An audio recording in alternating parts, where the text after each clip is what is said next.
नमस्कार सर। सतसाई बोगे जी।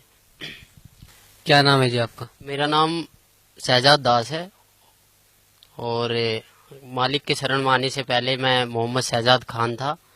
मालिक की शरण में आने के बाद मेरे को शहजाद दास नाम है मेरा। कहाँ से आए आप? मैं गुड़गांव, जिला गुड़गांव, गांव कासन, जिला गुड़गांव से आया हूँ। संत रामपाल जी महाराज की शरण में आने से पहले आप कौन सी भक्ति करते थे? संत रामपाल जी महाराज की शरण में आने से पहले मैं एक मुसलमान समाज में से हूँ और मेरे को शुरू से ही हमारे जो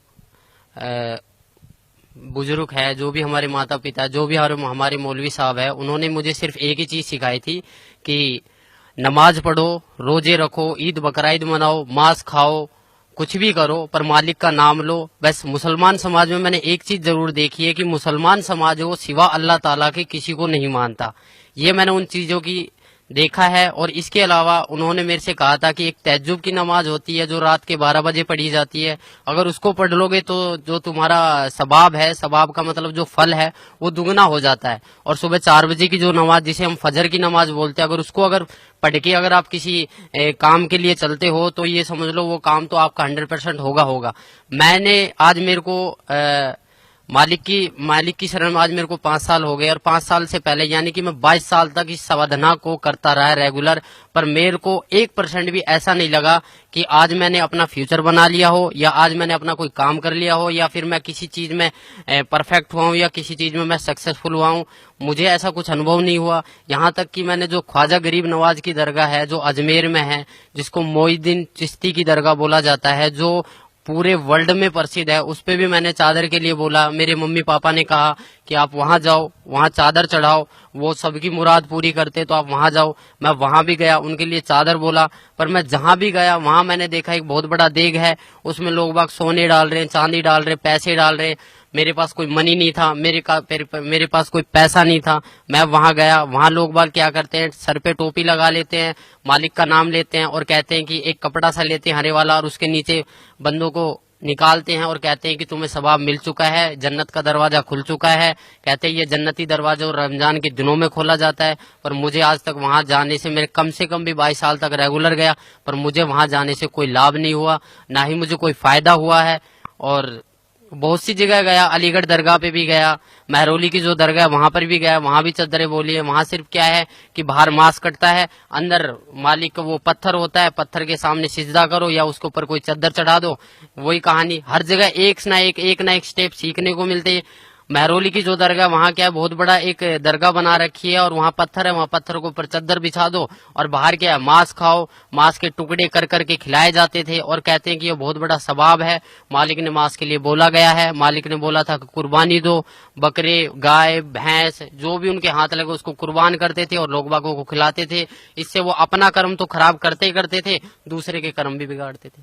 मुसलमान धर्म में जो मांस बनता है वो इस प्रकार बनता है जैसे कोई हरी सब्जी बना रहा हो, और मांस में भी कोई बकरा काट देता है, कोई मुर्गा काट देता है, कोई भैंस काट देता है, और सब चल रहे हैं। और सबको बोला जाता था एक ही मटके में से, शराबी भी उसी मटके से पानी पी रहा है, कैंसर वाला भी उसी मटके से पानी पी रहा है, बच्चे भी उसी मटके से पानी पी रहे, बाप भी उसी मटके से पानी पी रहा है, और कोई नमाजी आदमी भी है वो भी उसी मटके से पानी पी रहा है। अगर मैं उस पर ऑब्जेक्शन उठाता था, मैं कहता था ये गलत है, तो वो कहते थे ये नहीं है, ये सवाब है, मुसलमान एक दूसरे मुसलमान का झूठा खा सकता है। इससे मैं बहुत इरेटर हो गया, मतलब इतना इरेटर हो गया कि मैं अपना मानसिक संतुलन खो बैठा था और मैं सोचा कि ये नहीं होगा। फिर मैंने अपने एक मौलवी साहब से बात करा कि क्या ये जो हम कर रहे हैं, जो हम जो चल रहे हैं, ये क्या सच है। उन्होंने कहा कि बहुत अच्छा है, आप एक काम करो, 40 दिन की जमात में जाइए। 40 दिन की जमात में तो नहीं गया, पर हाँ मैं 3 दिन की जमात में जरूर गया था। कादियान गया था, वहां से मैं कुछ बुके लेकर आया था जो आज सदगुरु रामपाल जी महाराज के पास हैं। उन्होंने क्या बताया था, उन्होंने वहां भी क्या था, वहां मैंने देखा एक भेड़ चाल, जो अगर कहीं भी ऐसा लगता है कि वहां आज खाना बनने वाला, तो वो नमाज को छोड़ के खाने के ऊपर पहले टूटते थे। वो भक्ति नहीं देखते थे, वो ही सोचते थे कि हमारा पेट भरे और हम सोए। नमाज कोई अहमियत नहीं रखती उन बंदों के लिए, नमाज थी एक नित्य नियम, और नमाज से ऐसा मुझे कोई फायदा नहीं मिला। मेरे माँ बाप ने ये बोल दिया था कि तू जिंदगी में कभी अपना फ्यूचर नहीं बना पाएगा और सदा जिंदगी एक मजदूरी की तरह काम करता रहेगा। सर, संत रामपाल जी महाराज की शरण में कैसे आए आप?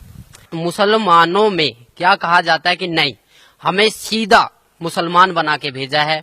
बट मैं इस परंपरा को निभाता आया। तो एक दिन क्या हुआ कि मेरे को ऐसे ही मैं बैठा हुआ था, अपने पापा के हॉस्पिटल में बैठा हुआ था। मेरे फादर का हॉस्पिटल था खान हॉस्पिटल मानेसर के अंदर, गुड़गांव के अंदर, वहां बैठा हुआ था।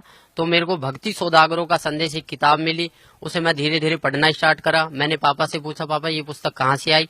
उन्होंने कहा कि मैंने डाक द्वारा ये बरवाला से मंगवाई है, आश्रम से मंगवाई है। तो मैंने वो धीरे धीरे पढ़ी। उसमें देखा मैंने जो कलाम पाक की एक हेडिंग लिख रही थी, जिसमें लिखा गया था कि वह अल्लाह ताला जिसने पानी की एक बूंद से आदमी और औरत को उत्पन्न किया और फिर इस पृथ्वी पर साहिबे नस्ल, किसी का बाप, किसी का दामाद, किसी का औरत बना के भेज दिया है, उस अल्लाह ताला के बारे में जिसने आसमान और जमीन जो इसके बीच दरमियान है उसको 6 दिन में बनाया और 7वें दिन तख्त पर जा विराजा, उसके बारे में किसी बाखबर से पूछ कर देखो।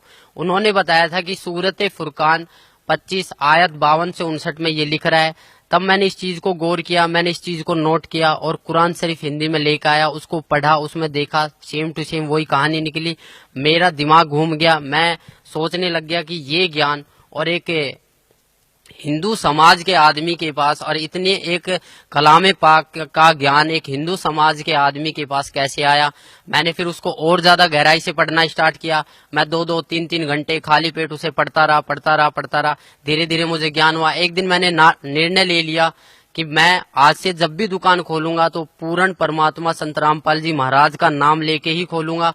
नया हॉस्पिटल था, मैंने स्टार्टिंग से ही दुकान पूर्ण परमात्मा संत रामपाल जी महाराज के नाम से खोलना स्टार्ट करा।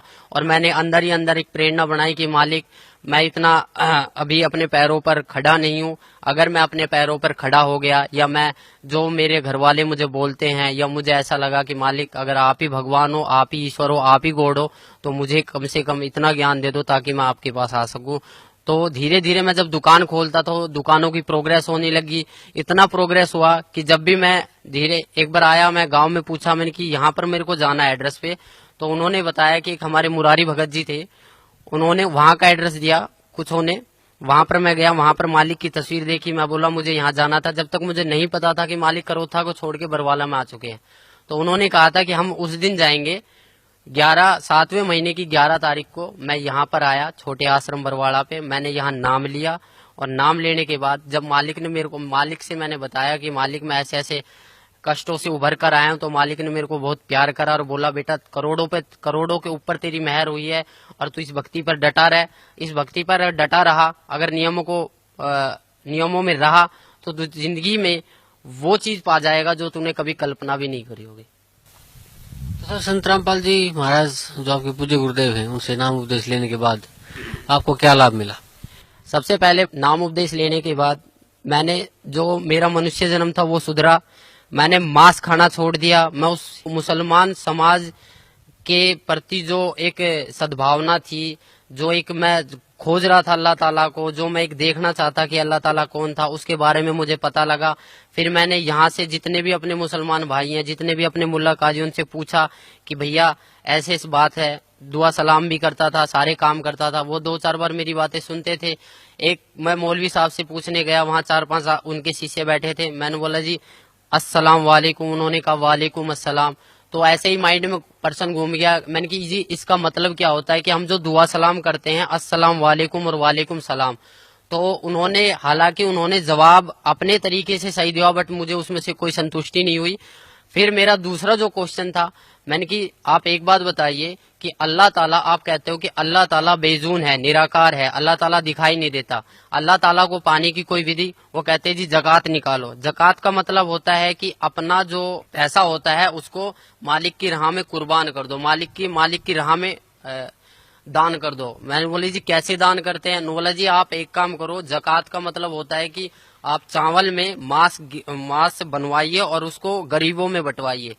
तो मैंने वहां से ये ठान लिया कि मैंने सोचा कि जो ये बंदा बोल रहा है, मैं बोला जी इसका परिणाम जो है हमारी कुरान शरीफ में है। उन्होंने बोला जी कुरान शरीफ में नहीं है, हदीस में है। मैं बोला जो आसमानी किताबें उतरी है, हमारी कुरान शरीफ उतरी है, तौरेत उतरी है, इंजील उतरी है और जम्बूर उतरी है, इनके अलावा अगर आप मेरे को कोई और किताब दिखाओगे तो मैं कैसे मान लूंगा? बोला जो कुरान शरीफ है उसमें तो खाली अरबी भाषा है और जो हदीस है उसके मायने हदीस में है। मैं बोला फिर जो कुरान शरीफ हिंदी में निकल रही है उसका क्या अर्थ है? बोला वो किसी ने गलत चला दिया, उसमें कुछ मायनों का अर्थ कुछ गलत होता है। तो इसी प्रकार मुझे भटकाया गया, मैं बहुतों से मिला। इसके बाद जो भी मुझे संतुष्टि हुई सदगुरु रामपाल जी महाराज के चरणों में आने से हुई है। और इसके अलावा किसी भी मुसलमान पंथ या किसी भी मुसलमान प्रवक्ता के पास ऐसा कोई भी मार्ग नहीं है। मैं खुद एक मुसलमान होके आप सभी भाई बहनों को ये बताना चाहता हूँ कि जितना भी मैंने नमाज पढ़े, मुझे पता है नमाज में क्या पढ़े, नियत बांधते हैं उस अल्लाह ताला के बारे में, फिर बोलते हैं सना सुबहानक अल्लाहुम्मा व बिहम्दिका व तबारक अस्मुका। इसकी हिंदी निकाल के देखो, आप इसकी हिंदी निकाल के देखो, उसमें आपको कहीं भी नजर नहीं आएगा कि आप किसी परमात्मा की प्रार्थना कर रहे हो, क्योंकि ये प्रार्थना है ही नहीं, आप तो आदेश दे रहे हो। मैंने एक हिंदी निकाल के देखा, अल्हम्दुलिल्लाहि रब्बिल आलमीन अर्रहमानि रहीम मालिक यौमिद्दीन इय्याका नअबुदु व इय्याका नस्तईन इहदिनस सिरातल मुस्तकीम सिरातल लजीना अनअमता अलैहिम गैरुल मगदूबी अलैहिम वनद्वालिन आमीन। ये प्रार्थना हम शुरू में पढ़ते थे, बट इसका कोई मतलब ही नहीं निकला। क्यों नहीं निकला? क्योंकि इसमें कोई प्रार्थना की चीज है ही नहीं। हम तो आदेश दे रहे हैं कि ए पैगंबर तू वहां जा, तू फलानी जगह कर, तू ये काम कर, तू ये काम कर, ये तो हम एडवाइस कर रहे हैं। पर हम प्रार्थना, हमें एक प्रार्थना करनी है, हमें नमाज का मतलब समझना है। नमाज चीज क्या है? नमाज का मतलब जो है परमात्मा बताते हैं कि नमाज का मतलब होता है कि अरदास लगाना, अपनी प्रार्थना लगाना, नित्य नियम करना। हमें 5 टाइम की नमाज दी है, फजर, जोहर, असर, मगरिब, ये 5 टाइम की जो नमाज दी है। पर आज लग हमने नमाज कौन सी सच्चे दिल से पढ़ी? कहीं भी हमें इस फजर की नमाज में जकात अलग हो जाती है, सुन्नत अलग हो जाती है, रकात अलग हो जाती है, कुछ भी अलग हो जाता है, पर परमात्मा तो एक है। हम पैदा होते हैं तब हम हिंदू होते हैं, और जब हमारी जो हमारी मुसलमानी कर दी जाती है फिर हम मुसलमान बन जाते हैं। ऐसा क्यों? अगर मालिक मुसलमान ही बनाना था तो वो जो मुसलमानी होती है वो ऊपर से ही क्यों नहीं बना के भेजी? इसका कोई जवाब है? किसी भी मुल्ला जी के पास इसका कोई जवाब नहीं है। ना ही हमारे मोहम्मद साहब ने कभी मांस को छुआ था। मोहम्मद साहब के 1,80,000 शिष्य हो गए थे, ना ही उन्होंने कभी मांस को छुआ और ना ही उन्होंने कभी बोला कि तुम मांस को खाओ। कभी भी किसी ने बोला नहीं है। मेरी सभी मुसलमान भाइयों, पूरे हिंदुस्तान, पूरे वर्ल्ड के मुसलमान भाइयों से प्रार्थना है कि मांस खाना, ये समझ लो हम अपने बेटे की कुर्बानी दे रहे हैं, हम अपने बेटे के मांस को खा रहे। एक मांस दूसरे मांस को खा रहा है, इससे बड़ा राक्षस और होगा कौन? इसके अलावा आप खुद समझदार हो, आपके पास हमारे पूर्वज अशिक्षित थे। मेरी आप लोगों से प्रार्थना है कि आप मुसलमान हो के एक मुसल्ले ईमान बनो। मुसलमान का अर्थ होता है कि मुसल्ले ईमान, जो अपने ईमान पर रहे। पर हमारा ईमान कहाँ है? हमारा ईमान तो कुछ है ही नहीं। आज हम मांस खाते हैं, मांस खा के फिर झूठ बोलते हैं, फिर तंबाकू खा लेते हैं। पहले क्या था? पहले मुसलमान समाज में मुसलमान बंदे के ऊपर अगर दारू एक ऐसी चीज थी, अगर दारू गिर जाती थी तो वहां से उस शरीर के अंग को काट दिया जाता। पर आज पीते हैं, मस्जिद में दारू लेके चले जाते हैं, कुर्बानियां करते हैं, बकरे को काट देते हैं। बकराईद वाले दिन आपने खुद देखा होगा, साल में 2 त्योहार आते हैं, एक ईद और एक बकराईद। बकराईद वाले दिन ऐसा क्या करा था जो बकरे काट दिए जाते हैं? हजारों की संख्या में, यानी कि करोड़ों की संख्या में बकरे मारे जाते। क्या इनका पाप नहीं लगता? क्या वो मालिक से अरदास नहीं करते हैं कि हमारा एक पाप लगा है, हमें ऐसी योनि में क्यों डाला गया जो हमें कोई भी बंदा देखता वो काट के पटक देता, फिर हमारा मांस खाता है? मैं आप लोग सभी से ये प्रार्थना करता हूं कि अपना जीवन सफल बनाए।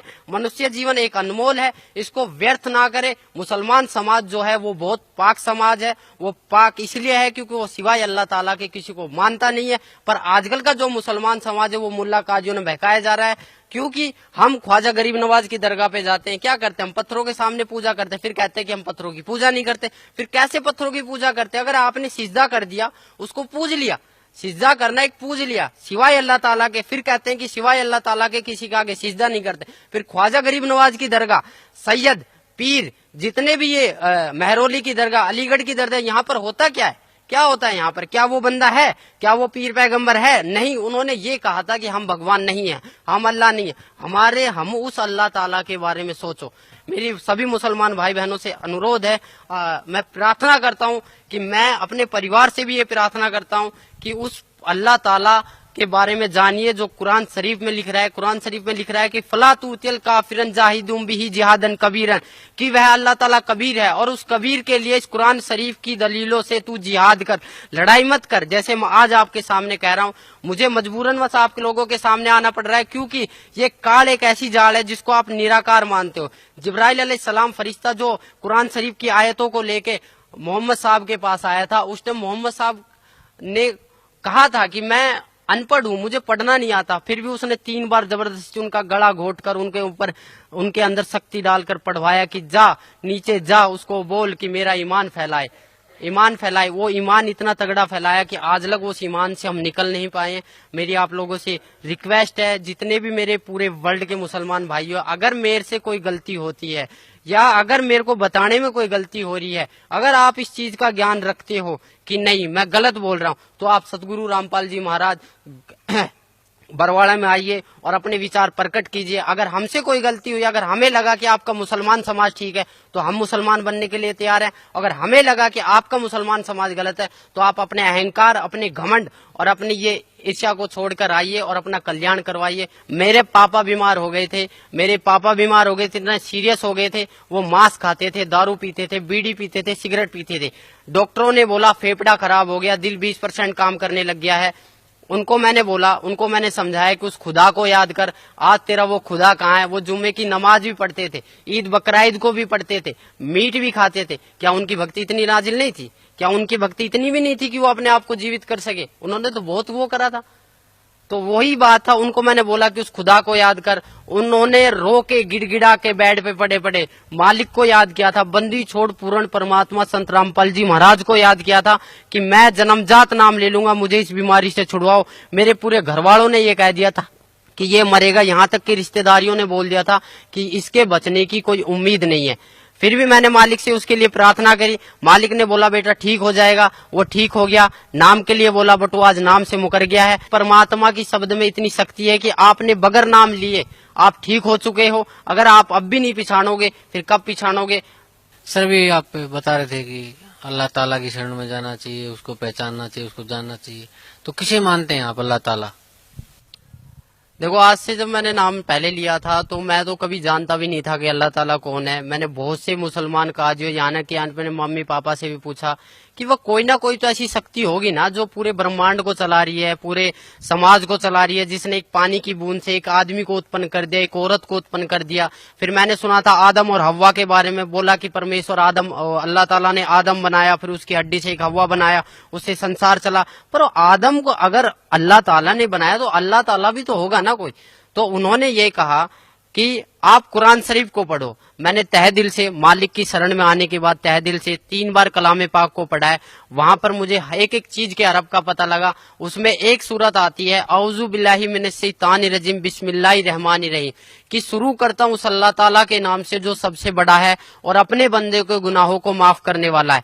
हमारा जो मैटर है वो ये है कि हमने एक सूरत फुरकानी 25-52 से 59 तक में पढ़ा था कि फला तूतिल काफिरन जाहिदुम बिही जिहादन कबीरन।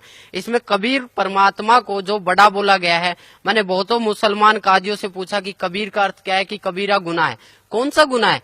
पाप का है, चोरी का है, डकैती का है। बोला कबीरा गुनाह है जिसकी कोई माफी नहीं हो सकती। उन्होंने सब एक अज्ञान रूपी के कारण बहकाया हुआ था। असली ज्ञान ये था, मालिक के द्वारा दिया और था कि कबीर इज गॉड है, कबीर ही अल्लाह ताला, अल्लाहू कबीर है, नोट है अल्लाहू अकबर। अल्लाहू अकबर बोलो या अल्लाहू कबीर है बोलो, बात एक ही है, वह अल्लाह कबीर है। और बड़े का मतलब होता है कबीर। अगर बड़े को लेके चलते हैं तो इसका अर्थ ये बनता है कि शुरू करता हूँ अल्लाह ताला के नाम से जो कबीर है और अपने बंदों के गुनाहों को माफ करने वाला है। उस हजरत मोहम्मद साहब जो हमारे नबी है, जो पीर पैगंबर थे, जिनको नबी का दर्जा दिया गया, उनको भी जिंदा महात्मा के रूप में मिले थे जब उन्होंने अपनी शब्द से गाय को मार दिया था और उनसे जीवित नहीं हुई थी। उन्होंने जाके एक गुफा में रोए, घर को बंद करके रोए कि अल्लाहू कबीर है, गिड़गिड़ाए अल्लाहू कबीर है, अल्लाहू कबीर है। तो वो एक सूक्ष्म रूप धरकर आए। तब उन्होंने कहा था कि मेरी गाय को जीवित कर दो। तब उन्होंने कहा था जाओ मोहम्मद आपकी गाय जीवित हो जाएगी। तब एक सूक्ष्म रूप में वो आए और उनकी गाय जीवित करी और वो चले गए। तब से मोहम्मद साहब की महिमा बनी। जिस दिन को गाय को काटा गया था, वो मुसलमान भाइयों ने अपनी डायरी में लिख लिया। उसी दिन से ये जीव हत्या का प्रथा चलने लगी है। अगर आपको मेरी बात पे यकीन नहीं है, अगर आपको मेरे ऊपर विश्वास नहीं है, तो आप अपने खुद मुल्ला काजियों से पूछो जाके कि आखिरकार में जो रमजान था, रमजान में जो 4 किताब निकली थी, जो कुरान शरीफ उतरी थी, ऐसा मोहम्मद साहब जब इतने प्यारे थे, अल्लाह ताला के इतने प्यारे नबी थे, तो उनका जो एंड हुआ था वो इतना बुरा क्यों हुआ था? अगर आपको मेरी बात पे यकीन नहीं है तो आप मौलवी साहबों से जाके पूछो, उनको खंगालो, उनको देखो वो कितने जानते हैं। अगर आपको तब भी प्रश्न का उत्तर ना मिले तो आप यहाँ पर आइए, बरवाड़ा सत्संग में आइए, सुनिए, मालिक से विचार कीजिए, यहाँ पर ज्ञान लीजिए। अगर आपको फिर भी विचार का, यहाँ पर आपको सारे प्रश्नों के उत्तर दिए जाएंगे, यहाँ पर आपको एक संतुष्टि करी जाएगी चारों ओर से। हम सिर्फ एक आत्मा है, हम सिर्फ एक मानव है, हमारा धर्म जो मानव है, हमारा हिंदू मुसलमान सिख ईसाई से कोई लेना देना नहीं है। अगर इस जाति प्रथा को आप सदा जिंदगी चलाते रहोगे तो कभी भी आप अल्लाह ताला की प्राप्ति नहीं कर पाओगे। नमाज रोजा बंक नमाज दईरे बिस्मिल की नहीं बात करे, ये मालिक की वाणी है। रोजा बंक नमाज दईरे, बंक माने अजान, अजान जो लगाते हो, अजान का मतलब क्या होता है? अजान का मतलब ही क्या होता है? अल्लाहु अकबर, अल्लाहु अकबर, अशहदु अन ला इलाहा इल्लल्लाह, अशहदु अन ला इलाहा इल्लल्लाह, अशहदु अन्ना मोहम्मद रसूलुल्लाह, अशहदु अन्ना मोहम्मद रसूलुल्लाह, हय्या अलस सलाह, हय्या अलस सलाह, हय्या अलल फलाह, हय्या अलल फलाह, कद कामती सलाह, कद कामती सलाह, अल्लाहु अकबर, अल्लाहु अकबर, ला इलाहा इल्लल्लाह। इसका मतलब क्या है? आज लग ना तो हमने कभी कोशिश करी, बस एक आवाज आती है उसके पीछे हम चल देते हैं। जैसे एक भेड़ जा रही है, उसको पता है मैं मरने जा रही हूँ, फिर भी हजारों की संख्या में से एक भेड़ निकलती है उसके पीछे, फिर एक छोटी सी भेड़ उससे निकलती है कि ये आखिरकार में भेड़ जा कहाँ रही है। वो भेड़ जाके देखती है शॉर्टकट रास्ते से, उसे पता लगा कि बहुत बड़ा कुआं है, उसके अंदर सारी भेड़ गिर रही है और सब चिल्ला रही कि यहाँ मत आओ, यहाँ मत आओ। वो अपने माँ बाप भाई बहनों सबको समझाता है कि आप प्लीज इस रास्ते को छोड़ दो। सब कहते हैं कि नहीं, तेरे बड़े बुजुर्ग चले थे, तू भी चल। बड़े बुजुर्ग चले थे क्योंकि वो अशिक्षित थे, हम पढ़े लिखे, हमारे पास सही है, प्रमाण है। आप अपनी कुरान शरीफ को खोल के देखो, फजाइल अमाल को खोल के देखो, मोहम्मद साहब की जीवनी पढ़ो। हजरत मोहम्मद साहब कौन थे? उनकी 40 साल के बाद 2 बार विधवा हो चुकी खाजिदा बेगम से शादी हुई थी, 4 पुत्र 3 लड़कियां प्राप्त हुई थी। उनके सामने उनके पुत्र हाशिम, काबिल और ताहिर तीनों आपस में कट के मर गए थे। उस आदमी का जीना क्या जीना जिसके सामने उसकी बच्चों को ही मौत हो गई। आप खुद बताइए, यह आपके ऊपर डिपेंड करता है, मेरे ऊपर नहीं, यह आपके ऊपर डिपेंड करता है कि जो क्यों चल रहा है ये आपके लिए चला, ये उस मालिक का फरमान है। अगर आप समझ जाओ तो जल्दी आ जाओगे। नहीं, मालिक की वाणी है, गरीब दास ये वक्त जाता है, रोओगे इस पैरों। हकीकत में जब यहाँ पर लेट आओगे तो आपके पास कुछ नहीं मिलेगा। सिकंदर सिंह लोधी ने नाम लिया था, वीर सिंह बंगेल ने लिया था, शेख फरीद ने 12 साल कुएं में उल्टा लटक के बोला था कौवों से कि मेरे मांस को खा लो, आंखों को छोड़ दो, मुझे अल्लाह ताला का दीदार करना है। जब अल्लाह ताला का दीदार करना है तो अल्लाह ताला को बेजून क्यों बताए? खुद कबीर परमेश्वर उनके पास आए, वो बोले कि नहीं भाई कौन है, मुझे छोड़ दो, मुझे कुएं में लटकने दो। बोले ए बंदे, ए मुसलमान, तू लटक क्यों रहा है? न बोले जी मुझे अल्लाह ताला का दीदार करना है। जब तू अल्लाह ताला का दीदार करना चाहता है तो अल्लाह ताला को निराकार क्यों बताता है? तब से शेख फरीद का थोड़ा माइंड चेंज हुआ, बोले कि यह कोई अल्लाह ताला की शक्ति है। तब उन्होंने सतभक्ति पे राह पे चले थे, आज वो भी पार हुए हैं, मालिक की रजा हुई है। हमारे सभी मुसलमान भाइयों पे मालिक की रजा हो रही है। आपको अगर मेरी बात कड़वी लगे या मेरी बातों से आपके प्रति कोई दुख आए या मैंने किसी के प्रति कोई गलत व्यवहार किया है, आप खुद देखो अपनी कलाम पाक को उठा के, ना तो कहीं पर मुसलमान के बारे में ये लिखा है कि मुसलमान के लिए कुर्बानी लिख रही है। कुर्बानी का मतलब था कि अल्लाह ताला की राह पे अपनी बुराइयों को कुर्बान कर देना, ना कि बकरे को काट देना, मुर्गे को काट देना। हम जितने भी महीने साल में 2 जो त्योहार आते हैं, इस पर हम जितनी भी कुर्बानियां करते हैं, ये हमारे पाप कर्म जोड़ रहा है काल। अगर इससे आप मेरी बातों से अगर आपको थोड़ा बहुत भी कुछ मिले तो मैं आपसे रिक्वेस्ट, आपसे प्रार्थना, या मेरे को कुछ भी समझ के बोल दीजिए। मैं उस परमेश्वर का कुत्ता हूँ जो आपको भोंक रहा हूँ और आपको जगाने की कोशिश कर रहा हूँ। आप आइए यहाँ, आपको अगर कोई दिक्कत आती है, कोई शंका समाधान आती है तो आप ज्ञान चर्चा कीजिए। अपने मुल्ला काजियों को भी उठा के लाइए जिन्होंने अब तक हमें इस राह से भटकाया है, अब तक हमें इस राह से भटकाया। अगर वो उसी टाइम ये बोल देते जब मांस को काटने लगे थे कि कलमे पढ़ने से जो मांस खाया जा रहा है वो हराम है, वो गुनाह है, उसकी सजा बहुत बुरी होगी, तो आज जितना भी मुसलमान समाज है ये मांस को नहीं छूता। इन्हीं की वजह से आज जो भी मुसलमान समाज का बंदा वो शुरू से मांस खाने लग जाता। जब हमें मालिक ने यहाँ भेजा था तो कुछ नियम बना के भेजे थे, उस नियमों को अगर हम तोड़ते हैं तो हम सीधा शैतान के पास जाएंगे, जहन्नुम में जाएंगे, दोजख की आग में जलेंगे। ये उस मालिक का फरमान है। अगर हम नियम पर चलेंगे, उस अल्लाह ताला की भक्ति करेंगे, उस अल्लाह ताला की इबादत करेंगे जो वास्तव में अल्लाह ताला है, जो खुदा है, जिसको वास्तव में खुदा बोला जाता है, वह खुदा कबीर परमेश्वर है, उसका सत्य ज्ञान है। उसका सत्य ज्ञान सिवाय सतगुरु रामपाल जी महाराज के अलावा इस पृथ्वी पर कोई देने वाला ना है और ना है। और ना रहेगा। मुल्ला काजियों में अगर इतना ही दमखम है तो मेरे को एक ही बात बता दो कि वो कुरान शरीफ के बारे में इतना सब कुछ जानते हुए भी हमारे मुसलमान भाइयों को भटकाया क्यों? क्यों नहीं कहा कि भैया इसके बारे में ये लिखा है कि उस बाखबर से पूछ कर देखो, उस इल्म वाले से पूछ कर देखो। अगर आप लोगों के पास थोड़ा सा भी अगर ज्ञान था, थोड़ा सा भी अगर ध्यान था, थोड़ा सा भी अगर आप उस मालिक से डरते थे तो आपको मुसलमान समाज भटकाना नहीं था, जो कि आज के मुसलमान समाज को, आज के युवा पीढ़ी मुसलमान समाज के बच्चों को जरूरत है। मेरी अपनी युवा पीढ़ी से, मेरे अपने मम्मी पापा से, मेरे अपने पूरे मुसलमान समाज से, मेरे अपने पूरे मुसलमान धर्म के लोगों से, मेरे अपने पूरे मुसलमान धर्म के माइयों बहनों से, सबसे मैं रिक्वेस्ट करता हूँ, प्रार्थना करता हूँ कि आप एक बार इस आश्रम में आइए। सतगुरु रामपाल जी महाराज बरवाड़ा में जो आए हुए हैं, ये अल्लाह ताला के मुनाइंदे हैं, यानी कि अल्लाह ताला के द्वारा भेजे हुए एक फरिश्ते हैं जो हम सोए हुए आत्माओं को जगाने के लिए आए हैं। हमें उसी जन्नत में वापस जाना जहां से हम अल्लाह ताला से बिछड़कर यहाँ आए हैं। आप खुद कहते थे, हमें खुद बताया जाता था कि हम जन्नत से आए हैं। जब हमें इतना पता है कि ये शैतान का सब कुछ है, यहाँ शैतान का हुक्म चलता है, तो हम यहाँ से निकलने की क्यों इच्छा नहीं करते? क्या ये हमारा खुद का है? हमारा शरीर भी खुद का नहीं है। अगर हकीकत पूछो तो मनुष्य जन्म इतना इतना अनमोल जन्म है, पर हम इसको अपनी गलत साधना के कारण, अपनी अज्ञानता के कारण इसको बर्बाद दिन पा दिन करते जा रहे हैं। मैं आपको एक पर्सनली बताता हूँ, मेरे रिश्तेदार 40 दिन की जमात में गए, 40 दिन की जमात में गए, हज में गए, 2 बार हज करके आए। कहते हैं कि हज में जो जाता है वो बंदा सीधा जन्नत को जाता है। उसके घर में उसकी बहू का एक 1.5 साल की लड़की गुजर गई, 1.5 महीना पहले। उसको 1.5 महीने के बाद एक बच्चा पैदा होने वाला था, 1.5 महीने के बाद उसका लड़का होते ही गुजर गया। तो इससे बड़ी आफत और क्या आ सकती है उस बंदे के लिए जो बंदा जमात में गया है? उस बंदे को क्या वो मालिक इतना नहीं देख सकता कि ये बंदा मेरी राह में लग रहा है, इस बंदे के घर में बरकत दूं, या इस घर के बंदे को मैं सही सलामत रखूं? ये बंदा इतने, अगर काल जब अपनी वाली पे आता है, काल जब को खाने लगता है तो वो किसी का ना माँ देखता, ना बेटी देखता, ना बहन देखता है, ना बेटा देखता है, ना बाप देखता है। उसको सिर्फ खाने के लिए 1 लाख चाहिए, 1.25 लाख उत्पन्न कर रहे, उसको श्राप मिला हुआ है। आप सभी भाई बहनों, सभी मुसलमान भाई बहनों, भाईजानों से मेरी प्रार्थना है, मेरी रिक्वेस्ट है कि आप सदगुरु रामपाल जी महाराज के चरणों में आइए। मुझे आने से लाभ हुआ है, मुझे आने से लाभ हुआ है, आपको भी होगा अगर आप नियम पर चले, उस बंदी छोड़ के नियम पर चले, उस अल्लाह कबीर ताला को याद करो जो वास्तव में अल्लाह ताला है। अगर कबीर अल्लाह ताला नहीं है तो 786 बहुत कहते हैं कि 786 बार कबीर अल्लाह कुरान शरीफ में लिखा हुआ है। आप एक बार खोल के देखो, कुरान शरीफ को पढ़ के देखो।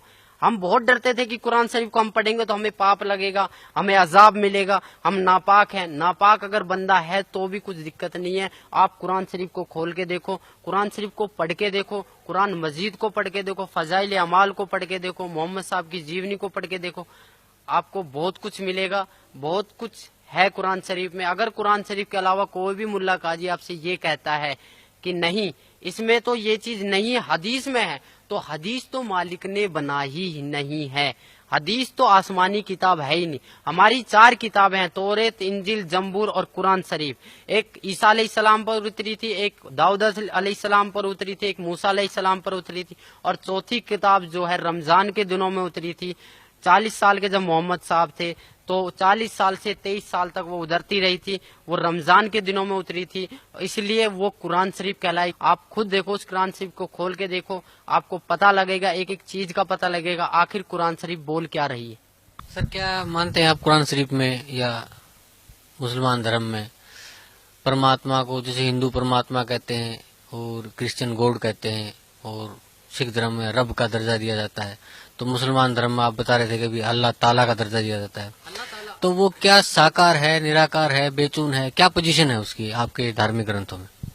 देखो जी, धार्मिक ग्रंथों के हिसाब से अगर आप चलते हो तो अल्लाह ताला को निराकार तो घोषित कोई भी धार्मिक ग्रंथ करता ही नहीं है।